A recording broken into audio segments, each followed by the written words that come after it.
Welcome to the Voice of Reason Sports Podcast. Make sure you subscribe to the show, leave a comment, and click that like button. All right, let's go and look at the conference championship games. Yeah. So this is kind of playing out how I expected it. I think I had the Bills versus the Ravens, but whatever. I knew the Ravens were going to be here. And I think on the NFC side, I had the 49ers, but I think I had the 49ers playing like the Eagles or the Cowboys or somebody. But I had the 49ers being here. Mm-hmm. And right. so, yeah, so with the Chiefs going to the Ravens, man, I am not comfortable with the Ravens playing the Chiefs. I'm the same way. I mean, to me, just in my personal opinion, the Chiefs always had the Ravens number. Mm-hmm. Every time they play, I remember Chiefs blowouts. Yeah. I mean, every time I remember them playing, yep. It's been Chiefs just running them, crazy up numbers on them. This year's Chiefs do not look like that team. Right. Do not look like that team, but I don't know if there's this mental hurdle that they're getting over. I mean, maybe they're, like those other teams that had a problem getting over the hump. They finally get over the hump. Right. Like when Dallas had a problem with San Francisco back in the 90s, trying to beat them, and then they finally beat them. And then San Francisco trying to beat Dallas. Right. They finally right. Right. So it's going to be a very interesting game. I think it's going to be a close game. This is where Mahomes going to have to show he's the best quarterback on the planet. Mm-hmm. I think so, because this Ravens defense is really good. Yes, and the thing is about the Ravens is they're coached really well. Yeah, well, they make good adjustments. Right.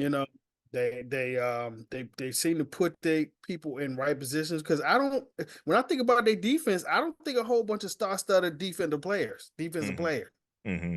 But the defense gets the job done. So I mean, that has to be coached. Well,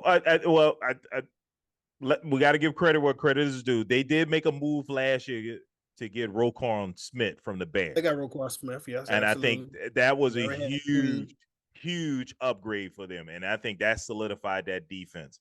And so Roquan Smith is like he's the quarterback of that defense. He's anchoring that defense. He's made them special.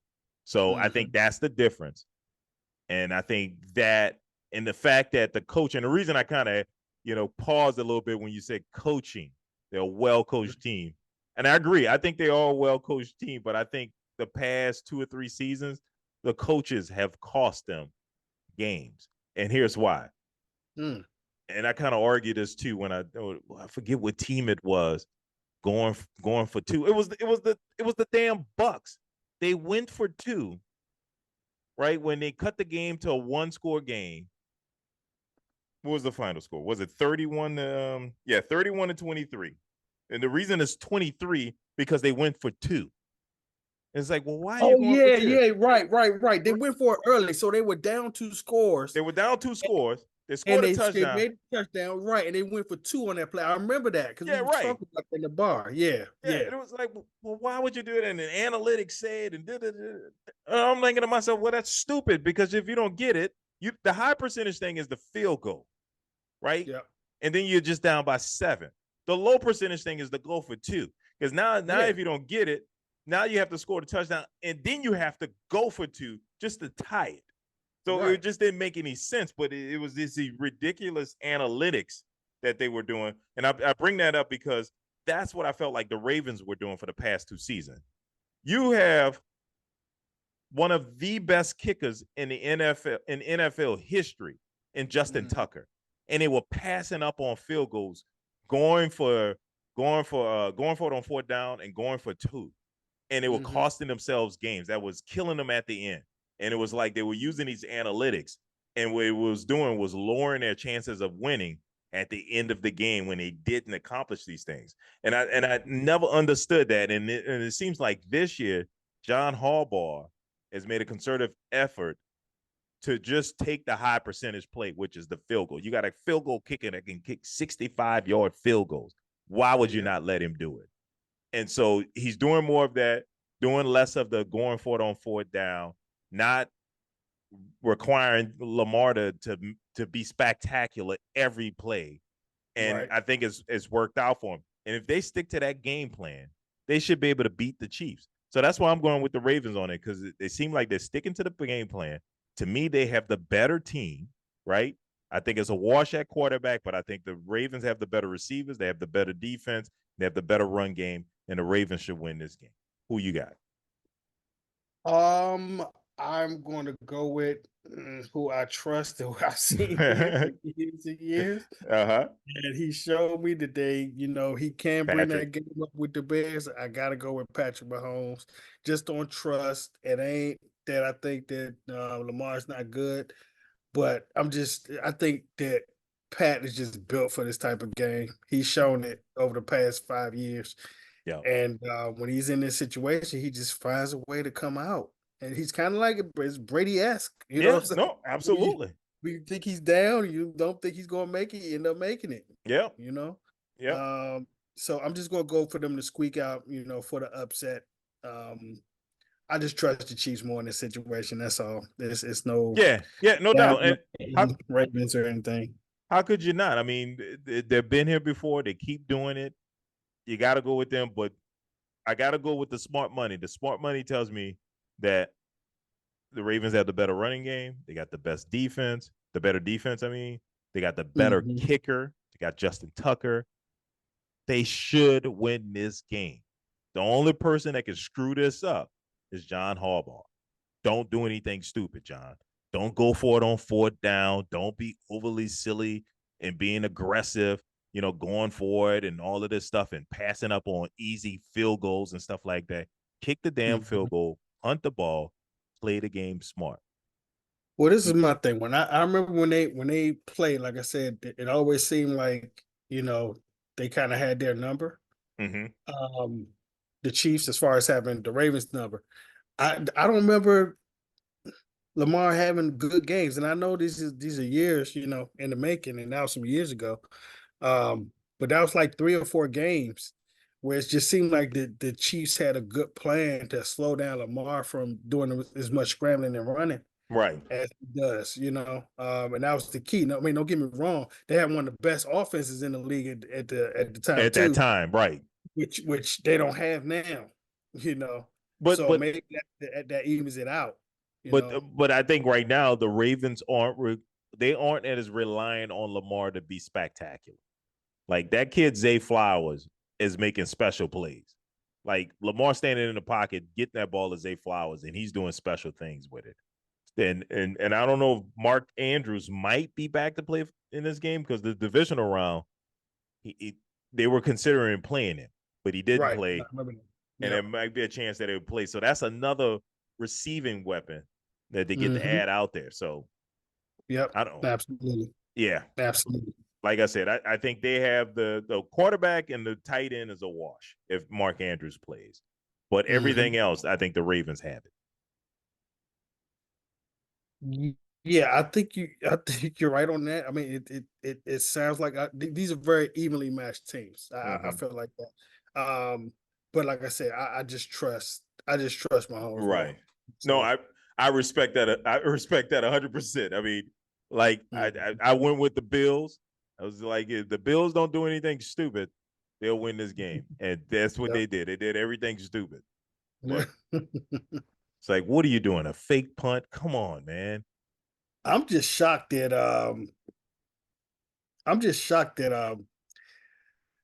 Josh Allen didn't, throw up all over himself. I just thought that this is a game he might do that. You know what I'm saying? Like this would be a game where he has even some fumbles, some red turnovers, what he do, But he didn't have that, but he had that pass, that short arm pass that he threw at the end of the game. He had a chance to win that game. That receiver was open. It was up the seam, and he had the linebacker beat up the middle of the field, and Allen short armed that ball. I was like, damn it, that was your chance. And then I guess they were like, well, no big deal. We're in field goal range. We'll just tie this thing. And the field goal kicker comes out there and kick that joint wide right. And I mean, I mean, Scott Norwood is somewhere watching this, shaking his head. That poor Yeah, guy. yeah, Yeah. yeah. And that turned out to be a very, very bad miss. I mean, Yeah. very big Yeah. miss. Yeah. That, Mm, that poor franchise is just cursed. yeah, yeah, All right. All right. Let's jump over to the other in a championship game. We got the NFC championship game. We have the 49ers at home against the Lions. Oh, by the way, the Ravens are 3.5-point home favorites in that first game with over the Chiefs. So Vegas thinks the Ravens are going to win. yeah. And this one, the 49ers are 7-point home favorites. And you know Mm. what? I'm going with that. I think, this was a nice run by the Lions. Jared Goff, you did a great job. St. Brown, all you guys, man, fantastic job. But this is where it ends. I think this is where the 49ers, uh, put you guys to bed. Debo might be back for this game. And then now they got things. They got the juices running after this game against the Packers. They should be full go. I think they blow out the Lions and go into the Super Bowl. So I got a Ravens 49ers Super Bowl. Who you Well, got? yeah, I already have like betting wise, you know what I'm saying? I already have a future that I did mid November for the Ravens in the Super and 49ers in the Super Bowl. Uh-huh. It was a plus 750 wager, which means you're getting 7 times or whatever the money you Right, put right, in. right. Um uh so I already had that like schedule. I had one with the Ravens 49ers, and I had one with the 49ers and the Bills. No. Both, and that was an even bigger one. So this is kind of going in that direction. Oh, another interesting factor I want to mention about this is only Pat Mahomes' second road playoff game. Right. Right. That is crazy. It's crazy, right? This is only his second road playoff game in all this time. Mm-hmm. That's a lot of winning to do that.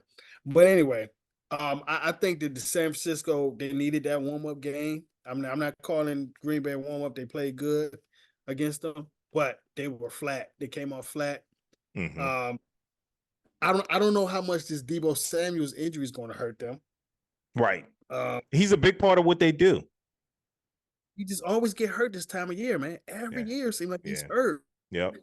Well, he This does too time, much. He's a running back. He's a wide receiver. So there's so much room for injury with that. well, this time he got hurt, like you said, doing too much. He kept on Yeah. trying to get yards, get extra yards, get extra Yeah. yards. And somebody ripped the ball out, and I think he twisted the ankle or something. What they're overusing him. He's getting too many touches, whether he's running the ball or whether he's catching the ball. That's too Yeah, many that's the thing, touches. though. That's the thing, though, Marv. He really did not this game. It wasn't like they gave him the ball 5 straight times or nothing. It was just it was a routine little quick Yeah, catch, and no. And it he had may a lot look of carries and routine, nothing. but you got to think about over time, the wear and tear. And then you get to the point where it just seems routine and he gets a twisted ankle or some ligament just gives out. And it's like, well, yeah, that's a lot of wear and tear over time. Yeah, I mean, but he don't touch it more than Christian McCaffrey. McCaffrey is fucking. He's always going. He's still out there. You think so? Yeah, Christian McCaffrey touched the ball way more than Debo. And I think Christian McCaffrey. Oh, okay, well, yeah, you're right. You're right. Because I know they also use that the other running back a lot. But yeah, just the fact that Debo is used as a running back and a receiver, But yeah, I get what you're saying. It's about the yeah, same as Christian and then McCaffrey. that goes to the fact that again when they played that last game and they played Debo in that game, I said, why are you playing Debo? You Mm-hmm. sitting Purdy, you sitting Williams, Right. why are you playing Debo? He's your most injury prone player on You're your right. team. Right. And you're going to play him? Why would you even risk it for a quarter and a half? Right. Exactly. And And now he comes out first quarter, he hurt. yeah, and he's a big part of what you do. He's a very big part of what you're doing. He's a playmaker. So, you don't have to design anything 50 yards down the field for Debo. Right. You can get 15 yards, he'll break a couple tackles and then he's gone. Right. Right. Yeah. Because he's deceptively fast. You He know, is, and plus he's he's hard to bring down. it's very hard to bring down. Yeah, Very, very so hard to bring down. And that's what was happening on that play where he got hurt. He had about 4 people on him trying to take him down. He kept trying to fight for yards and then got hurt. in a meaningless game. No, well, no, not this is the playoff. This is the one that just Oh, happened. the play. Oh, okay. I thought that Yeah. I didn't think he played in this playoff game. Oh no, he played in the playoff He game. played. He played Okay. But he got hurt so early. That's what I'm saying. He got Oh, hurt okay. so early. You probably didn't see him that Yeah, much. I didn't see him. So Mm. okay, Yeah. so you going with the Lions? No, sir. No, I said my bad. I guess I didn't complete that thought. The 49ers are like they had their warm-up game. I think they're gonna be more focused now. I think the defense is gonna come out to play a little bit more play better than they played against because they didn't get any pressure. I don't know if somehow the Packers offensive line turned Super Saiyan and they just started blocking up everything, but they could not get any pressure on Jordan Love. I think that changes this game, and they scheme up better, find ways to kind of get to golf a little better, Right, and right. And show up that run better too, because Aaron Jones kind of ran on them. And if I'm the Lions, I'm bringing both of them running backs, and I'm trying to hit them on them runs like Green Bay tried to do. Well, Lions got 2 really good running backs, so they got an opportunity Absolutely. to do something here. But I just think the 49ers defensively, offensively, they're just better. They have the Lions beat on both sides of the ball, and I think this is just too much for the Lions to overcome. And then the 49ers are at home. Not that it matters that much because, I mean, the weather's not that big of a deal, but, I think it's a different experience for the Lions when they play these last 2 games in Detroit to have the crowd behind them. I mean, even Jared Goff said it was surreal for him to hear the crowd chanting his name, so, I think when you got stuff like that happening for you, it really gives you a boost. So Absolutely. yeah. It makes a heck of a difference. Yeah, I think that the 49ers couldn't have played this game and it'd be I don't say easily, but I think they stay ahead. They get ahead and they stay ahead. With the Lions fighting, of course, they're gonna fight. Oh yeah, they're gonna fight. They're gonna put up a good fight. Dan Campbell's not gonna let them lay down. That's for sure. Right. I believe in his coaching, man. He looks like he's a legit coach. Yeah. And I think they got some really good assistants. Aaron Glenn, the defensive coordinator, he really got fixed that defense. That defense struggled last year and struggled early this year, but they kind of figured it out.